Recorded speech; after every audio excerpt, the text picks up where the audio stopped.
Today, my great father, Ziauddin Yousafzai, is joining me. You have had a very impressive achievement. You have lost 5 kg and you've gained 2 kg of muscle. Started working out about a year ago, right? How has that journey been like? I wish we have had this culture in my 20s or 30s or 40s. If we had this culture, which is here in the UK, I would have led a happier and healthier life until my 50s. You just need to give 1 hour to yourself in a gym. I think it's so important that if you focus on yourself like you have, it can improve the next 30 years of your life exponentially. You could live for 30 more years and 20 or 25 of those years will be happy, healthy, you'll be mobile. I feel that we have a potential doctor in our bodies. We just need to activate that system. There was a famous saying once I heard that the country where the playgrounds are crowded, the hospitals are empty. In our culture, especially in Swat, people are now not walking as much. Yeah. They're very sedentary. As people get older, the more they're stationary and the more unwell they get. We should definitely be encouraging people to be more active. My final word will be on this, that we need to create a healthy culture for health, and then we will have a healthier and happier society and a country. But you have had a very impressive achievement recently. You have lost 5 kg and you've gained 2 kg of muscle. And you never really worked out or went to gym throughout your life. You know, exercising wasn't really part of your regime. You know, you ran a couple of schools in Pakistan. You moved here. You know, you didn't, you only started working out about a year ago, right? Yeah. How has that journey been like? Yeah, it's really amazing. I wish we have had this culture in my life when I was in Swat Valley, when I was in 20s or 30s or 40s.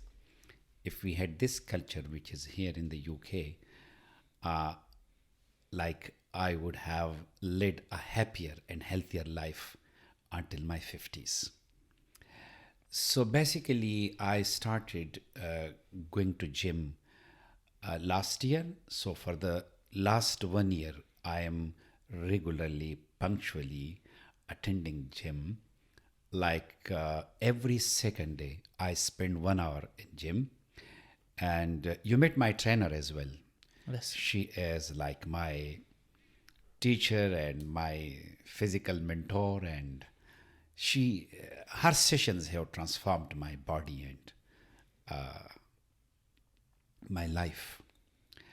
So I started for the last 1 year, and I feel like now I'm 55. So until 53, I was 53 or 54 years old.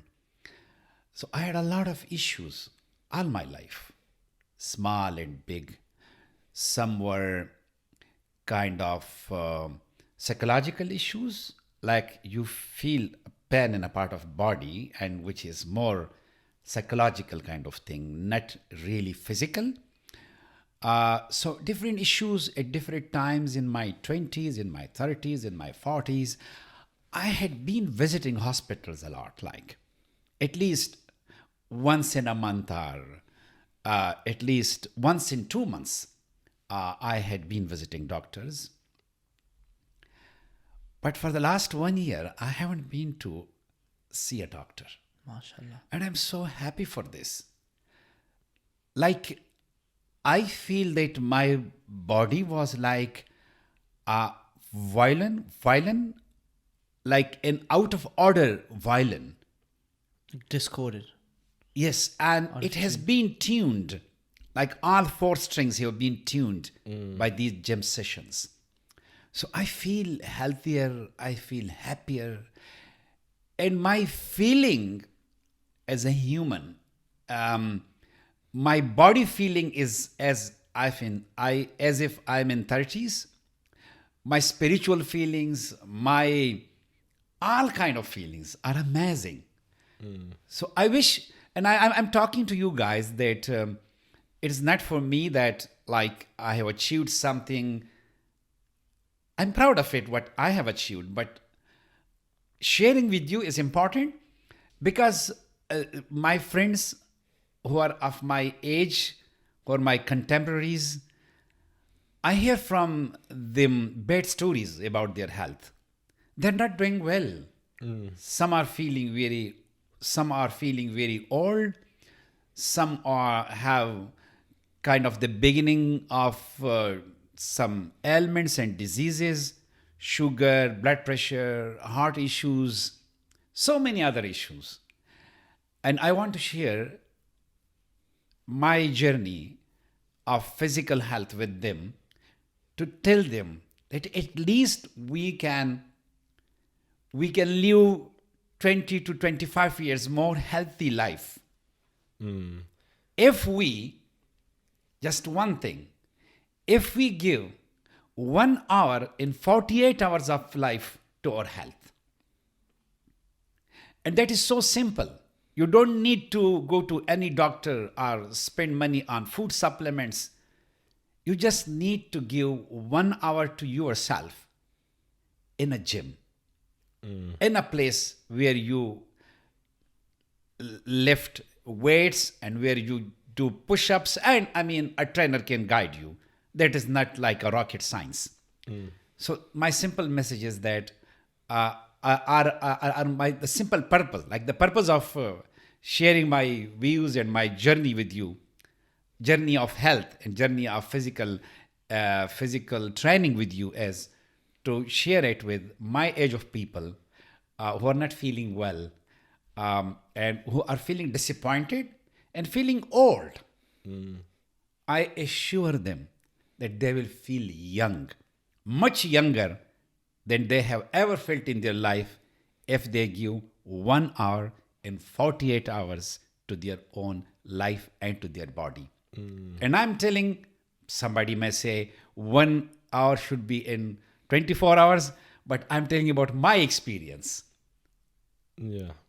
I think that's a really important message, what you just said there, because especially in our community, I think when people get to a certain age, they almost just give up. Like, oh, I can't do this anymore. I'm 50 now.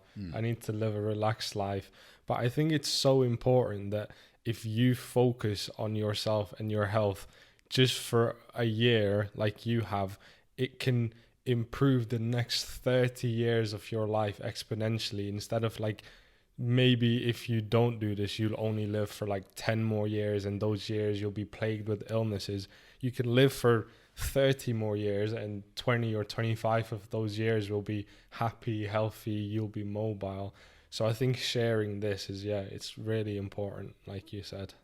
Yeah, of course. And when this transformation comes, it like at some age or at some stage in our lives, we are all human beings.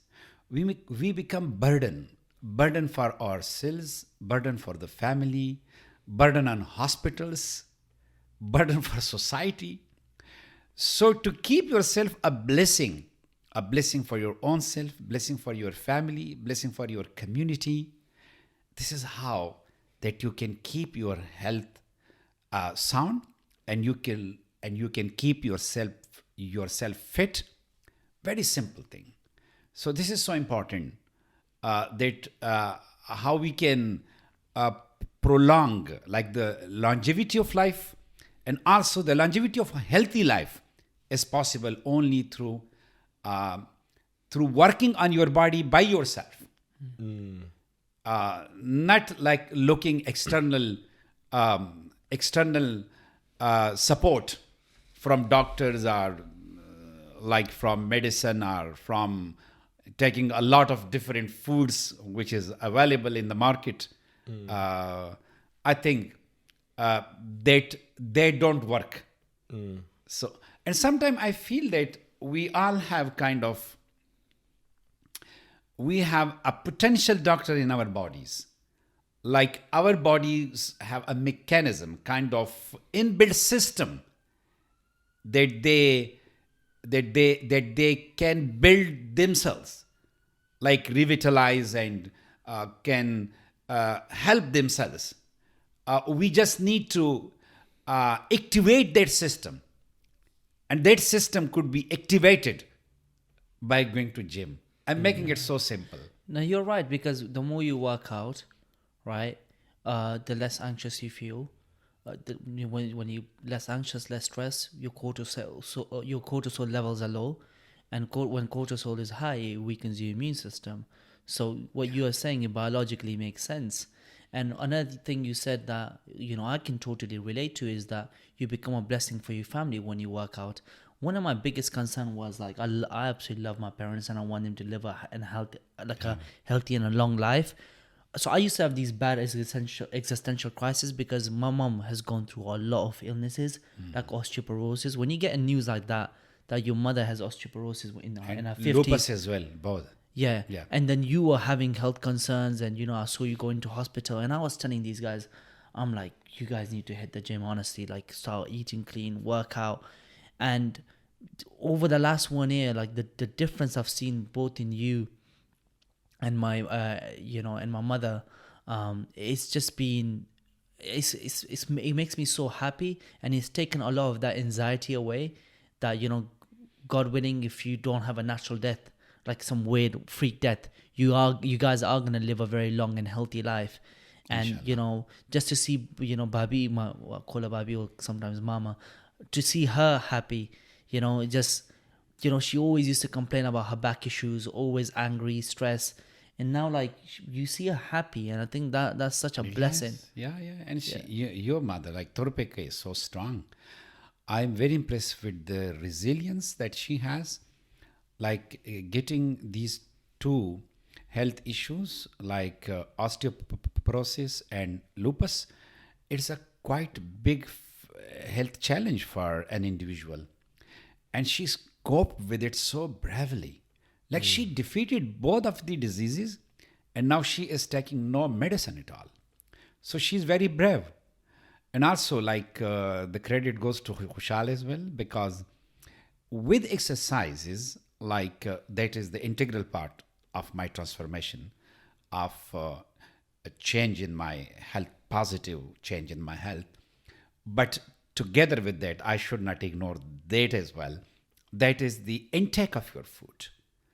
Like if I go to gym every day and every dawn and dusk, every morning and evening, but if I take a lot of wheat and a lot of like breads and a lot of oily food, and then I mean still it will be a challenge to improve.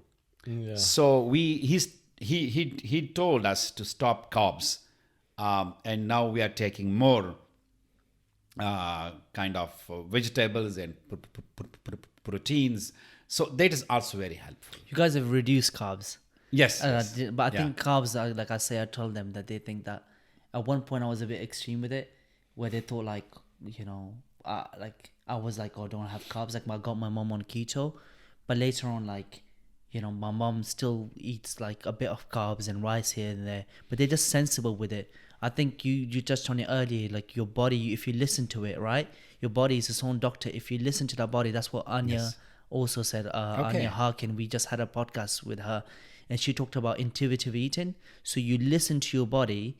When you listen to your body, like you look at your hunger levels and how when you eat something, how it makes you feel. Just that, like eating based on that can massively improve your life. Amazing. And you guys have been a great example of that, where you guys have a cake here and there, but it never goes out of balance. You guys never go overboard with it. And when I see you having cake every other day, then I do tell you off as well. Yes, I see that, and that's good. Good reminder not to listen to your stomach and to your sweet tooth. Listen to your fitness, feeling of fitness. That what keeps you fit and healthy. That's more important than temporary and very momentary pleasures. Pleasures are mostly always harmful. So we should seek for long life happiness than momentary harmful pleasures. Anyway, I'm really thinking of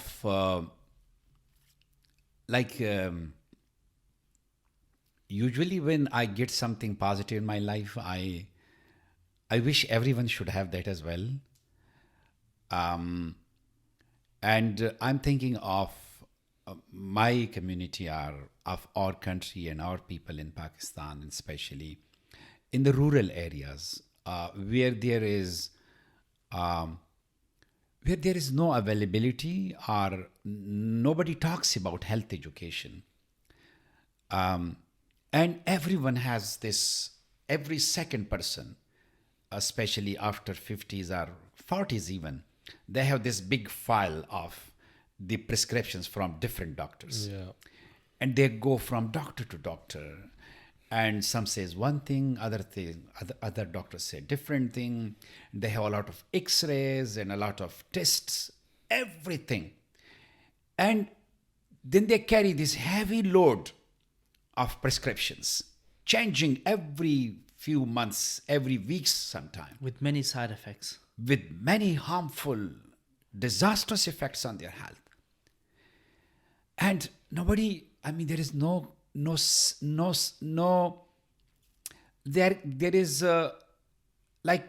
is no health education or in curriculum or in schools and in universities, especially in schools. Our curriculum don't have health education. So if our children learn how to keep themselves healthy by taking the right kind of food and by having regular exercises, I think that's it. That learning will go with them for their lifelong. And that little change in habits, little change in habit of taking the right food and having some little work on your own body, that changes everything. So really, I wish that our people, rather than building lots of hospitals and private hospitals, and we should focus on building more gyms, more places for exercise, more playgrounds. There was a famous saying once I heard that the country where the playgrounds are crowded, the hospitals are empty. And that's true. So I wish that we promote this culture of health education and promote awareness about health, that how one can keep oneself healthy. The problem is that when we are ill or we have some health issues, we always think outside of our bodies. Oh, I have this issue and I'm like a car and I should be taken to the workshop. So we are different. Automobiles are different kind of machinery, machines. We are different type of machines than a car and a bus. We have an immune system and we have an auto correction system which helps. And we should be our first doctors to go to our own body and bring those small changes which can bring big impact and which can transform our health and lives. Yeah, I completely agree. I think in our communities, in our culture, especially in Swath, we have adopted these new technologies such as cars and things like that, but everything else hasn't caught up. People are now not walking as much. They're very sedentary. And we also have this culture of respect for elders, which is good. But that also comes with when a person gets older, then the younger people do everything for them. Exactly. You're right. So yes. As people get older, the more they stay in their home, the more they're stationary and the more unwell they get. And it is really devastating to people's health. Everyone, like you said, a whole cabinet full of medications that, like Khushal said, has really bad side effects. So we should definitely be encouraging people to be more active, because now it's even the younger generation. They're on they're watching TV or they're on TikTok all day instead of playing cricket or playing football, which was more prevalent in, I think, my dad's generation and the generation above. So what can we actually do to push this more? Do you think it needs to be in the curriculum, or do you think we can implement some sort of like cultural shifts? We all can contribute to it, as you said so beautifully. That I mean, this culture of taking care of elders, and then they become like dependent. Otherwise, they are quite healthy. Yeah. And we make them dependent because we are young and now they are old, and like Khushal should be doing everything for me because I'm in 50s now. Malala and him and Atal are supposed to do everything, and I should just bask in the sun, laying on my bed under a tree, kind of. That's very harmful for me. So what we can do, I think we can use all sorts of mediums, all sorts of platforms, from curriculum to social awareness about health, social awareness programs. You might have heard about free medical camps in Pakistan. Like there is a big culture of free medical camps. What are they? Like this is the kind of like, as the public health system can't meet the needs of the people to treat them. So here and there in rural areas, especially, sometimes in urban areas as well, some volunteers, doctors, some organizations, they hold these free medical camps, and people come and they meet them, and then they are examined, and then they are given medicine on free. But I think that more than having that practice, I mean, some people may need that as well. But it should be coupled, the integral part, and the main part of such camps should be awareness rather than just distribution of medicines. It should be more about, like just one example. If people know two things, very small two things, that they should wash their hands properly with a good piece of what that is soap. Soap. Yeah. Okay, with a good piece of soap. If they are advised that they must wash their hands, like cleanliness, which is has been advised and emphatically advised by Islam as well. So if this one change will protect them from many diseases. Similarly, what should they eat if they are guided about it? And also they should take clean water. Like I was watching news a few days ago on a Pakistani private channel, and there was like a government was boasting, like they were bragging about that they are going to train more gastrologists, what they called, like gastroenterologists. Yeah, gastroenterologists, like to train more and more gastroenterologists, because there are a lot of people ill and they need more and more doctors. And I was thinking that if they had wisdom, then they would have like asked people or provided people with clean water rather than providing them with a lot of doctors. I had this gastrointestinal issues in Pakistan for almost 43 years. Like as a child, I had issues, and then when I was in Mingora, I had like gastrointestinal issues. I went to doctors as well. It was so frustrating. And for the last 12 years that we have moved to the UK, I have had no issue with my stomach and with my gastrointestinal system. Why? Because I take clean water here. Yeah. Prevention is always better than exactly. cure. Yeah. So the government's approach is also very unwise, or not.